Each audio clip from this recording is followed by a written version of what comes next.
Hello दोस्तों, स्वागत है आपका कॉमिक्स टाइम्स में। और आज हम शुरू कर रहे थे 43वीं घाटी की चुड़ैल का दूसरा भाग। पहले भाग में हमने यहाँ तक की कहानी कंप्लीट कर चुके हैं दोस्तों।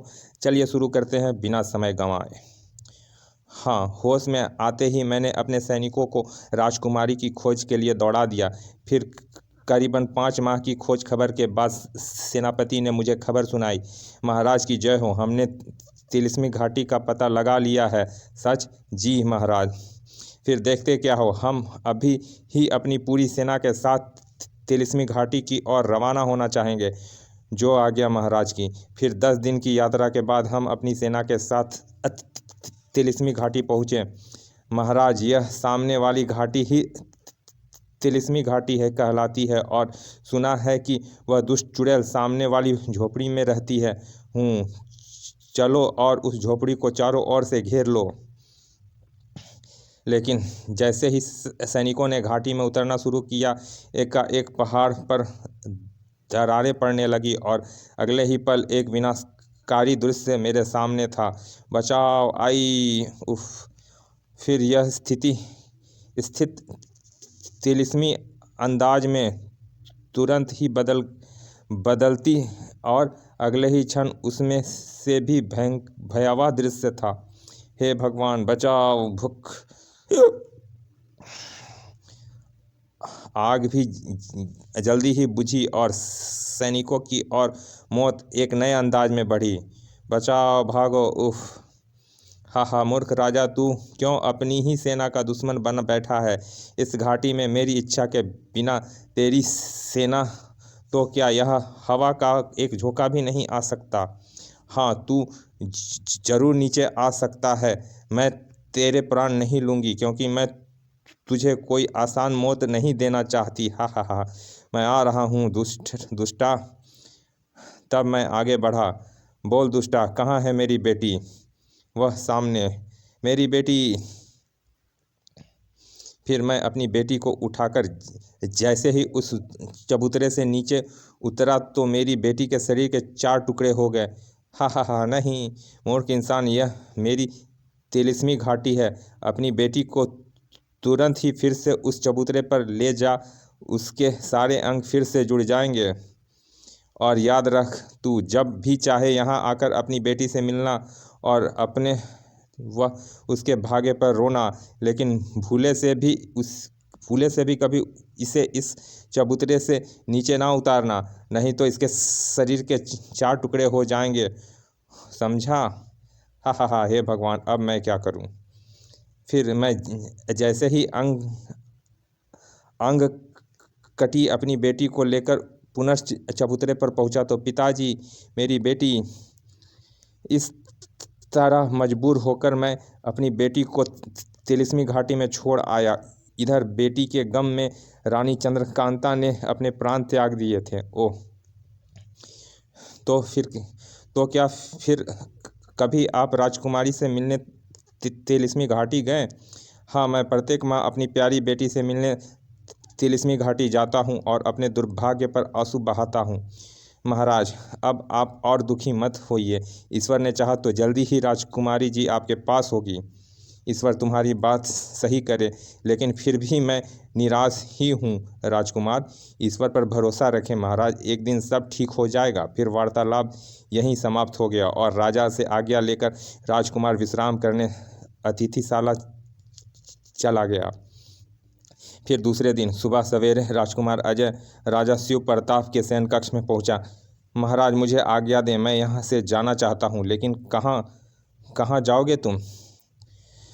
महाराज, इस समय मेरा मन कुछ दुखी सा है। सोचता हूँ क्यों ना दिल बहलाने के लिए कहीं घूम आऊँ।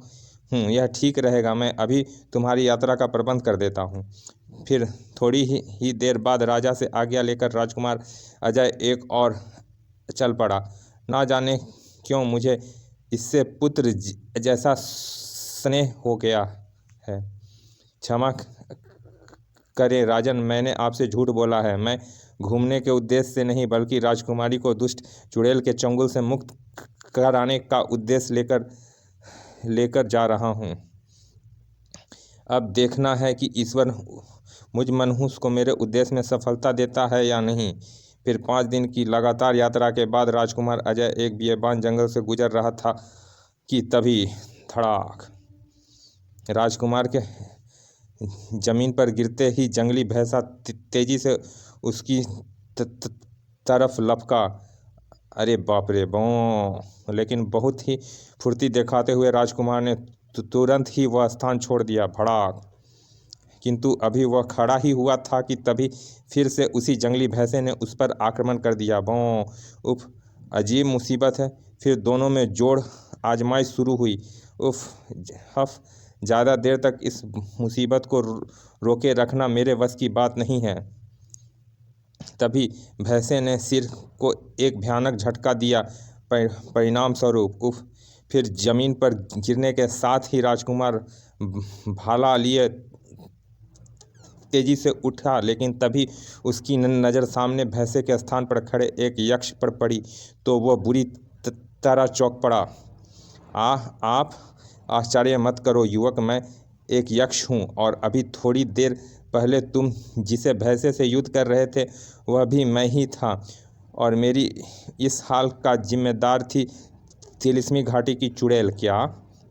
हाँ, यह आज से कुछ दिन पहले की बात है। मैं इसी जंगल से गुजर रहा था कि तभी बचाओ बचाओ, मैं चीख पुकार वाली दिशा में बढ़ा और देखा कि अरे यह तो कोई चुड़ैल है जो शायद इन 3 इंसानों का अहित करना चाहती है। छोड़ दे दुष्ट हमें। तब मैंने आगे बढ़कर उसे ललकारा, ए दुष्ट, छोड़ दे इन 3 निर्दोष मानवों को। इन्होंने तेरा क्या बिगाड़ा है? हाँ, इन्हें छोड़ दूँ? अरे मूर्ख यक्ष, यह तो मेरे लिए अशरफ फल है, अमर फल है। आज से 15 दिन बाद ठीक अमावस्या वाले दिन अपने देवता के आगे इनकी बलि देने के बाद मैं अमर हो जाऊंगी और तू कहता है कि मैं इन्हें छोड़ दूं? हा हा हा! अब तो मौत निश्चित है। दुष्ट, इससे पहले कि तू इनकी बलि अपने देवता को चढ़ाए मैं तुझे मौत के घाट उतार दूंगा। यह ले, बच! अगले ही पल उस चुड़ैल के मुंह से एक त्रिशूल निकला और खनाक! हा हा हा! अरे आश्चर्य, मेरी शक्ति के परखच्चे उड़ गए और तब आगे बढ़ता हुआ त्रिशूल मेरी गर्दन से टकराया और खचाक! हा हा हा हा! उफ! लेकिन अगले ही पल हा हा हा! ओह, मैं तो भूल ही गई कि यह स्वर्गलोक का प्राणी है और अमर है, अतः इसे मारना संभव नहीं है। तो क्यों न मैं मंत्र बल पर इसका अति भी भुला दूं ताकि यह मेरे मार्ग का रोड़ा न बन सके। यह सोचकर चुड़ैल ने एक भाला निकाला और कोई मंत्र पढ़कर मेरी ओर फेंक दिया और इससे पहले कि मैं उस आक्रमण का कोई बचाव कर पाता कि तभी खचाक! आई! इसी के साथ न केवल मेरा अतीत मुझसे छीना गया बल्कि साथ ही मेरा रूप भी मुझसे छिन गया। हा हा हा! मूर्ख यक्ष, अब तू सारी जिंदगी इस जंगल के हरी हरी घास चरना। हा हा हा हा! बो! फिर बस आज जैसे ही तुमने मेरे माथे पर धंसा भाला निकाला मुझे मेरा अतीत और रूप दोनों ही वापस मिल गया। चलो, अनजाने में ही सही इस मनहूस के हाथों एक तो अच्छा कार्य हुआ। मनहूस युवक, तुम अपने आप को मनहूस क्यों समझते हो? इसलिए कि मेरे पिताजी ही मुझे मनहूस कहते व समझते हैं। लेकिन तुम्हारे पिताजी तुम्हें मनहूस क्यों समझते हैं? कुछ ऐसी दुर्घटना के कारण जो शायद संयोगवश उस समय घटी जब मैं घटनास्थल पर पहुंचा हूं। जैसे फिर राजकुमार अजय यक्ष को शुरू से लेकर अंत तक की सारी कहानी विस्तार पूर्वक बताता चला गया और उसकी पूरी बात सुनकर ओह होनी को तुम्हारे माथे गढ़कर तुम्हारे पिताजी ने कितनी बड़ी भूल की है। खैर, मुझे विश्वास है कि जल्दी ही तुम्हारे पिताजी को इस सत्य का एहसास हो जाएगा कि तुम या इस संसार में कोई भी इंसान मनहूस नहीं होता और अब तुम चूंकि एक पवित्र उद्देश्य के लिए निकले हो, अतः यह लो पवित्र माला। जब तक यह तुम्हारे गले में रहेगी तिलिस्मी घाटी का कोई भी तिलिस्म तुम पर असरकार नहीं होगा और तुम आसानी से इस चुड़ैल को मार सकोगे और चुड़ैल के मरते ही तिलिस्मी घाटी का सारा तिलिस्म अपने आप ही खत्म हो जाएगा। लेकिन यक्षराज, एक बात तो मेरी समझ में नहीं आई। जब अद्भुत माला आपके पास थी तो आपने चुड़ैल को क्यों नहीं मार दिया? तुम्हारा संदेह ठीक है राजकुमार। यक्षों के राजा ने मुझे माला देते हुए कहा था कि यह माला मैं अपने काम के लिए किसी दूसरे लोक में इस्तेमाल नहीं कर सकूंगा, लेकिन कोई दूसरा इसका कहीं भी अपने शत्रु को मारने के लिए इस्तेमाल कर सकता है।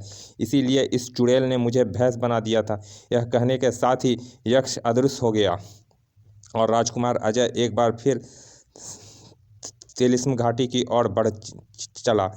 फिर 5 दिन की यात्रा के बाद राजा शिव प्रताप के बताए अनुसार यही तिलिस्मी घाटी होनी चाहिए।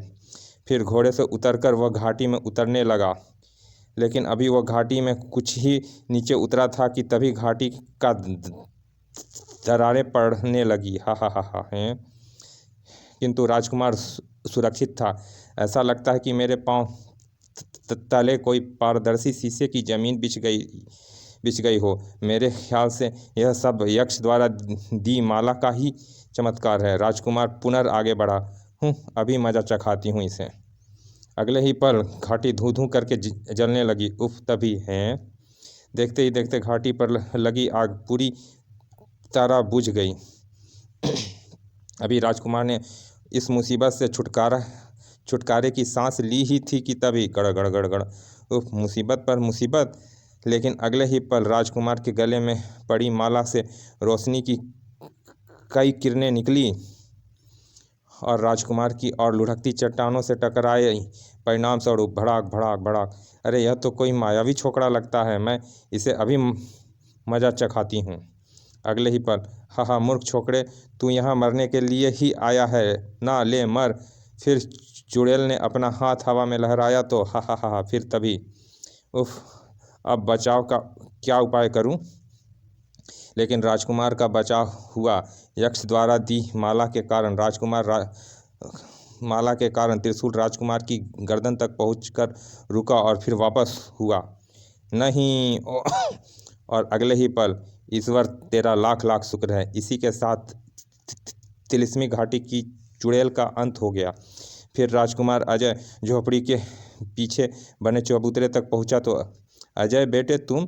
पिताजी आप? अरे, यह सुंदर युवक कौन है और यहाँ कैसे पहुंचा? पिताजी, आप लोग इस चुड़ैल के चंगुल में कैसे फंस गए थे? बेटे, जिस दिन मैंने तुमको बुरा कहा, जंगल में अपने से अलग किया था, वह चुड़ैल उसी दिन हमको यहाँ उठा लाई थी। लेकिन तुम यहाँ कैसे पहुँचे? पिताश्री, मैं राजकुमारी उर्मिला को यहाँ से मुक्त कराने का इरादा लेकर आया था और अरे, यह सुंदर युवक मेरा नाम भी जानता है। इसी के साथ राजकुमार ने उन्हें पूरी बात बता दी और उसकी पूरी बात सुनने के बाद राजा अजित पाल ने अपने किए वह कहे पर राजकुमार के आगे खेत प्रकट किया और फिर सब लोग राजकुमारी उर्मिला को साथ लेकर रावतपुर के राजा शिव प्रताप के यहाँ पहुँचे तो पिताजी, मेरी बेटी, तुम कहीं मैं कोई सपना तो नहीं देख रहा? फिर राजकुमारी ने उन्हें सारी कहानी सुना दी। फिर कुछ ही दिनों बाद राजा शिव प्रताप की विशाल सेना के साथ राजा अजित पाल ने तारापुर राज्य पर आक्रमण कर दिया।